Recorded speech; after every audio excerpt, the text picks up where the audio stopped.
I never thought a quiet airport lounge would become the place that shattered everything I believed about family. My name is Elena Foster, and for most of my life I played the perfect daughter, obedient, composed, invisible. But on that day, while we were supposedly headed to South Africa for a family trip, I watched my father lean down, pat Grandpa's shoulder, and say, "Just sit here. We'll go check in and come right back." They walked away, calm, certain, but something didn't sit right. Minutes passed, then 20, then 30, and that's when it hit me. They weren't coming back.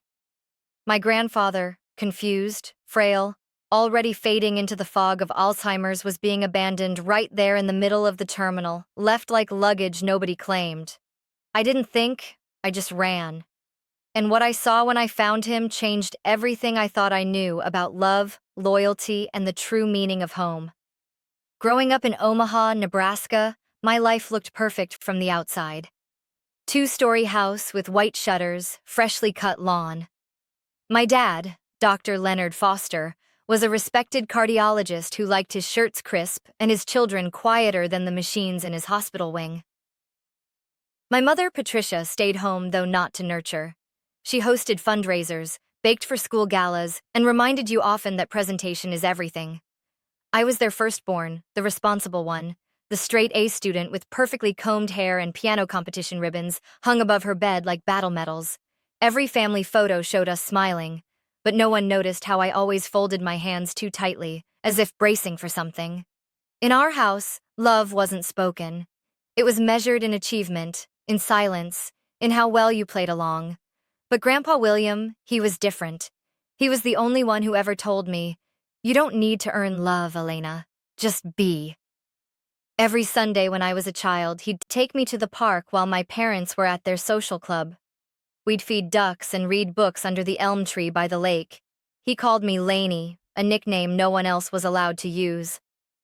I still remember his hands scarred from years as a high school shop teacher, but always steady when he turned the pages of The Wind in the Willows for me. As I got older, the visits grew fewer. Dad said Grandpa was getting slower and confused. Eventually, those Sundays stopped altogether. He was moved to the guest room upstairs, out of sight, out of the way. But I would sneak up there sometimes, especially during high school finals when the pressure of perfection made me feel like I was suffocating. Grandpa never asked about grades. He just smiled and said, "Tell me something beautiful you saw today." And I always had something. He remembered the small things, even when he started forgetting bigger ones. At first it was harmless, calling me Laney 3 times in a row as if he was surprised I was still there. Then he'd get stuck in stories from the past, repeating the same line like it was new. My dad grew annoyed. My mom started speaking about him in the past tense while he was still in the room. But to me, he was still Grandpa, still the man who taught me how to look at the sky and see more than weather. And that's why when Dad said we were all going on a trip together to make memories before things got worse, I wanted to believe him. Even when something inside me whispered, no one makes memories by leaving someone behind. Before the forgetting began, Grandpa was the one person who remembered everything that mattered. He remembered that I hated chocolate milk but loved strawberry. He remembered my favorite stories, the way I hummed when I was nervous, and the fact that my middle name may after his mother, not my mom's. No matter how many times she tried to claim otherwise, he never forgot me. Even when Alzheimer's began eroding his sense of time and place, even when he mixed up names and dates, somehow he still looked at me like I was home. The first time he forgot where he was, I was 16. I found him standing in the driveway in slippers, clutching a watering can. It was February, snow everywhere. He thought he was back in Alabama, tending roses with Grandma before she died. When I gently took his hand, he blinked and said, "Laney, am I dreaming?" I smiled through the sting in my chest. "No, Grandpa, you're just remembering." My parents treated it like a phase. They whispered words like facility and nursing wing late at night. but I couldn't bear the thought of him alone among strangers who wouldn't know that he hummed old jazz tunes when anxious or that he always stirred his tea 3 times before sipping. So I became the one who sat beside him in the evenings, reading aloud from the books he once read to me. The Secret Garden of Men, Charlotte's Web. He couldn't always follow, but sometimes his eyes lit up like he'd just opened a door that used to be locked. Those moments were rare and precious, but they became rarer. One summer afternoon, we were sitting in the backyard under the big maple tree. I had just graduated high school. My parents were hosting a party in Sid's string lights, Cherry boards, the works, but I had slipped away. I didn't want champagne. I wanted Grandpa. He looked at me that day, eyes clearer than they'd been in weeks, and said, "Lainey, when they stop seeing me, promise me you won't." I froze. "I could never stop seeing you." He nodded, placing a hand over mine. "Then when the time comes, you'll know what to do." I didn't know what he meant. Not then. But those words lodged themselves inside me like a tiny ember, waiting for the day I'd need to remember them. And that day came at the airport. After my first year of college, everything at home felt rearranged. The guest room where Grandpa stayed was suddenly locked during the day. Mom said it was for his safety. Dad said he needed rest. But I noticed how the hallway stayed eerily quiet now. How they no longer invited him downstairs for dinner. How they stopped correcting people when they assumed Grandpa didn't live with us anymore. He was fading from the family like an old photograph left in sunlight. I pushed back in the only ways I could. I left notes for Grandpa on his nightstand, snuck him his favorite lemon cookies from the bakery near campus, sat beside him for long stretches, even if he just stared at the window and called me Rose, his late sister's name. But what hurt most wasn't his forgetting, it was theirs. One afternoon I overheard my dad on the phone. "Yes, I know the lawyer said she'll need to co-sign, but she's just a kid. We'll handle it. She..." He was talking about me.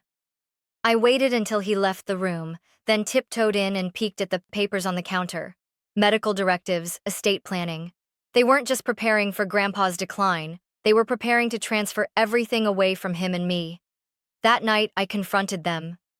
"He still knows me," I said, voice tight. "He still smiles when I read to him. He still laughs when I burn toast. He's still here." Mom didn't look up from folding laundry. "Elena, you're too emotional. You've always been too attached." Dad sighed. "You think love is enough? It's not. We're doing what's responsible." "Responsible?" I snapped. "You mean convenient?" That earned me silence, followed by cold. From then on, they excluded me from every conversation about Grandpa's care. I came home from campus one weekend to find that they'd moved his books, thrown out his slippers, replaced the tea kettle he loved. "Minimalism," Mom said brightly. But to me, it felt like erasure. Then came the announcement. "We're going to South Africa," Dad said at dinner one evening. "A full family trip, one last memory together." His smile was too wide, his eyes too careful. I looked at Grandpa sitting quietly beside me, fingers tapping an invisible rhythm on the table. He didn't seem to register the conversation, but when I leaned close and whispered, "You want to go on an adventure?" He looked at me and winked. It was small, but it was him. And so I said yes to the trip. Not because I believed them, but because something told me this wasn't just a vacation. It was a test, and I needed to be close just in case they failed it. We left for the airport just before sunrise. The sky was still bleeding orange, and the air smelled faintly of dew and fuel as we loaded the car. Grandpa wore his navy cardigan. His travel sweater. He used to call it buttoned wrong and sleeves too long. He clutched a framed photo of Grandma in one hand and my wrist in the other. Dad kept checking his watch. Mom kept checking her reflection. I kept checking Grandpa's eyes, watching for signs that he was with us. In the back seat, I whispered, "Are you excited, Grandpa?" He didn't answer, just stared out the window and hummed something. I almost recognized maybe an old military tune, maybe a lullaby. I squeezed his hand. We're going somewhere warm. Elephants, remember? He looked at me then and said softly, "You'll make a fine teacher one day, Rose." I didn't correct him. He always called me Rose when he was scared. At the airport, the lines were long, the atmosphere buzzing with noise and fluorescent light. Mom pulled me aside. "Elena, go get coffee for your father and me, something strong." I looked at Grandpa. "What about him?" "He's fine," she said, already walking away. "Well, be right back." Dad led Grandpa to a chair in the quietest corner of the terminal, a row of seats near a frosted window, looking out at the tarmac. Grandpa sat obediently, still holding the photo of Grandma. My father leaned over him and said clearly and slowly, "Just sit here. We'll go check in and come right back." The words echoed in my head like a stone dropped down a well. I stood frozen, coffee order half formed in my mouth. They walked off my parents toward the departure gate, calm, confident, not once looking back, and something felt wrong. I watched the back of their heads until they disappeared around the bend. 5 minutes passed, then 10. Grandpa was still there, still waiting, still tracing the edge of the photo frame with his thumb. 15 minutes. My heart pounded. 20. Something cold settled in my gut. I approached the check-in kiosk. His story.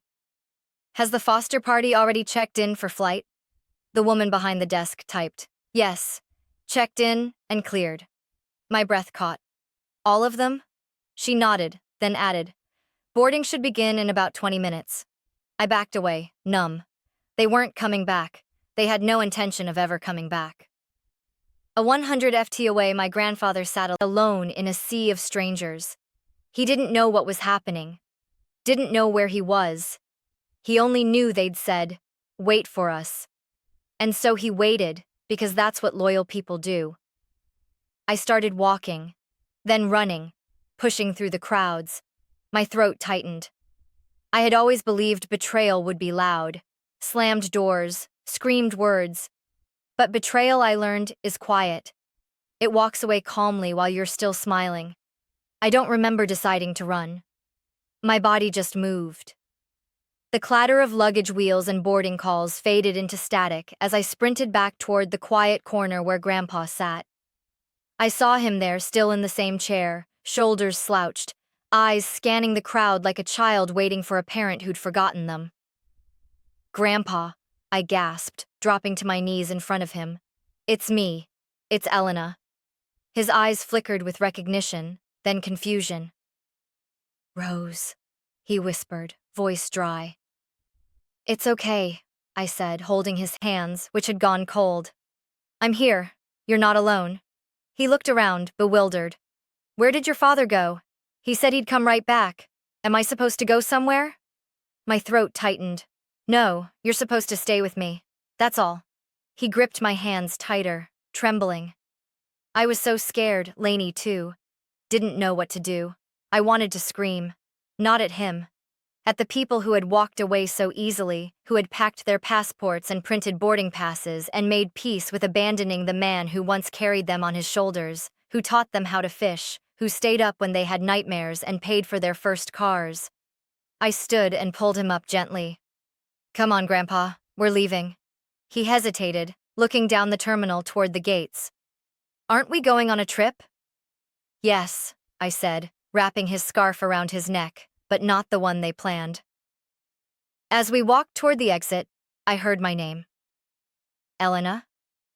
I turned. Mom stood by the escalator, her heels clacking against the tile, mascara smudged, phone still in hand. Dad was behind her, stiff, silent. "Elena, get back here now." I tightened my grip on Grandpa's hand. "He doesn't even know where he is." Mom snapped, voice rising. "He needs care, professional care. You don't know what you're doing." "I know exactly what I'm doing," I said. "I'm not leaving him like luggage in a waiting room." Dad finally spoke, his voice low, sharp. "You're making a scene. Think about how this looks. How it looks." I laughed bitterly. He's your father. They froze. For a moment, we all stood in silence, the buzz of the terminal pressing in. Then I said it. You left him. I didn't shout. I didn't cry. I just said it like a verdict. Mom's lips parted, but no words came. I stepped back. We're done here. Elena, if you walk away, Dad began. But I did. I walked out of the terminal into the cold morning light, my coat barely wrapped around both of us. I hailed the first cab I saw and helped Grandpa in, his hands still shaking. We drove for miles in silence, the airport shrinking behind us like a bad dream. Only when we reached the bus station did I exhale. Where are we going? Grandpa asked gently, eyes cloudy. I took out my phone, scrolled through my messages, found the contact I'd saved weeks ago, the one I never thought I'd use. Jun Harmon, my grandfather's younger sister, my great-aunt, the only person in our family who still sent birthday cards with handwritten notes. She lived on a small property in Kansas and had called me a few months back, worried about Grandpa.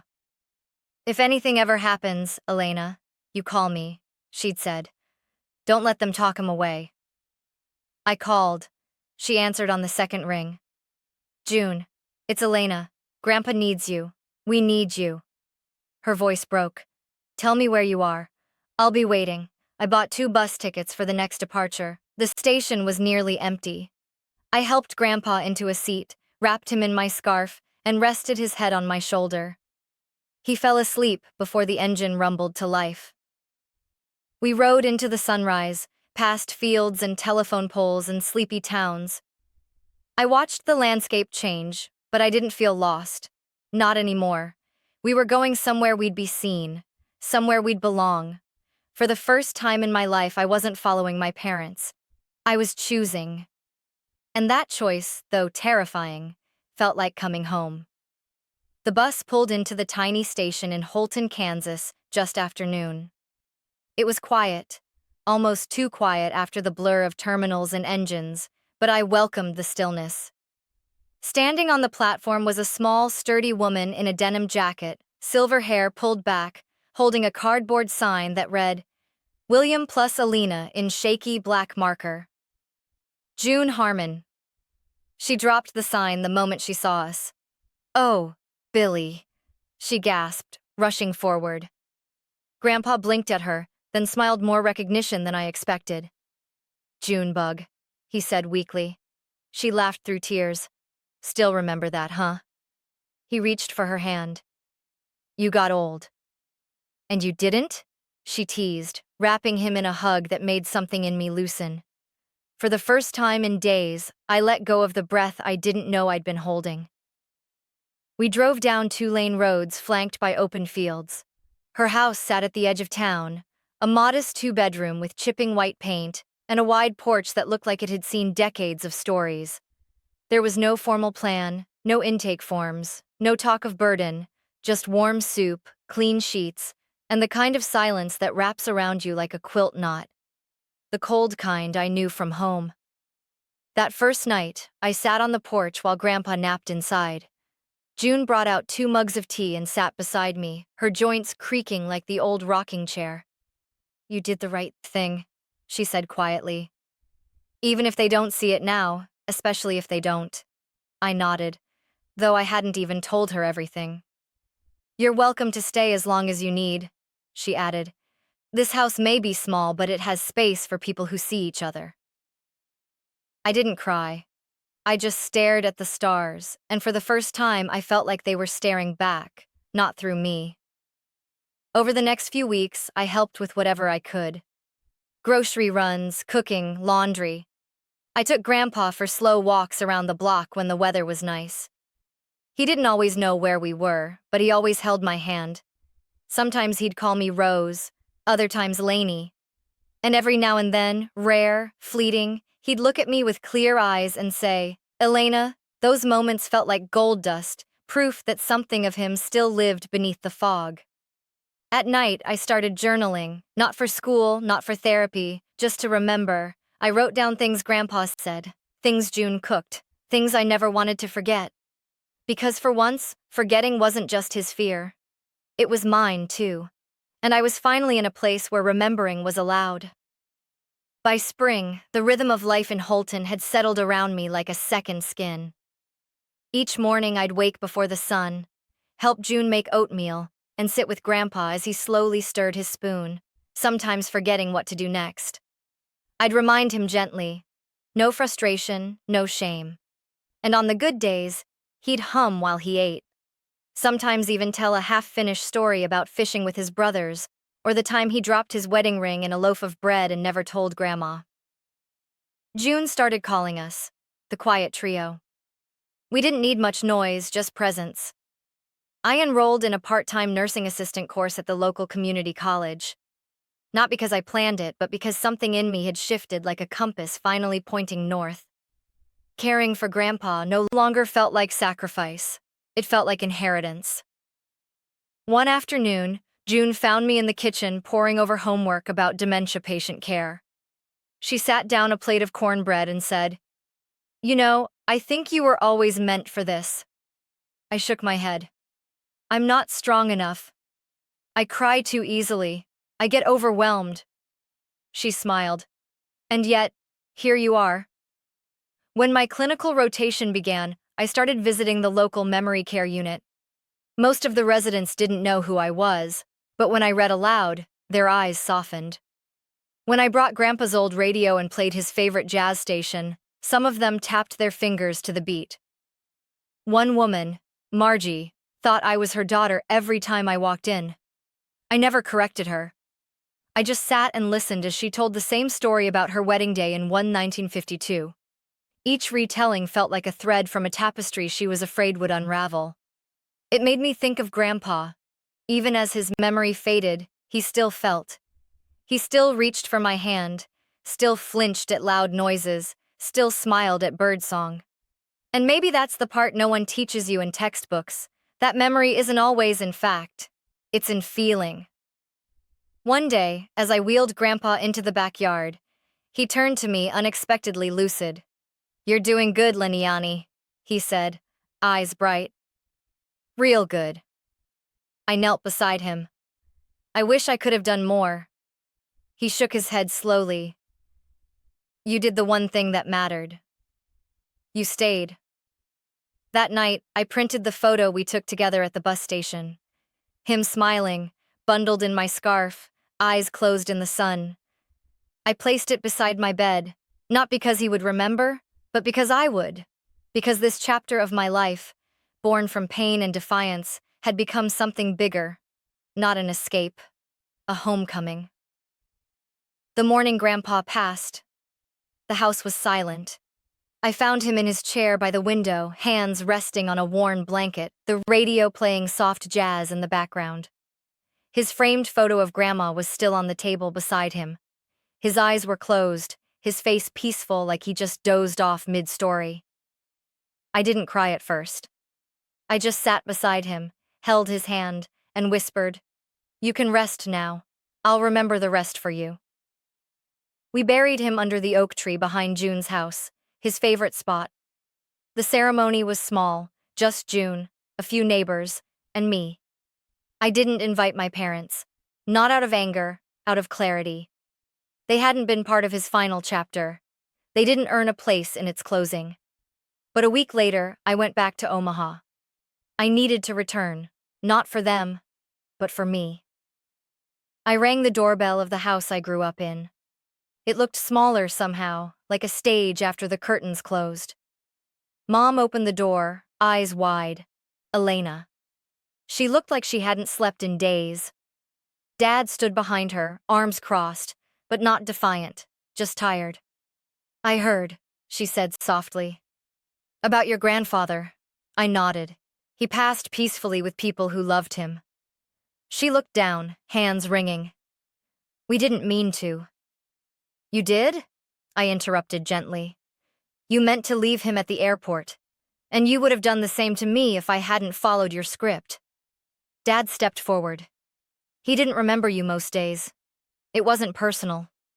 "It was never about what he remembered," I said. "It was about what I wouldn't forget."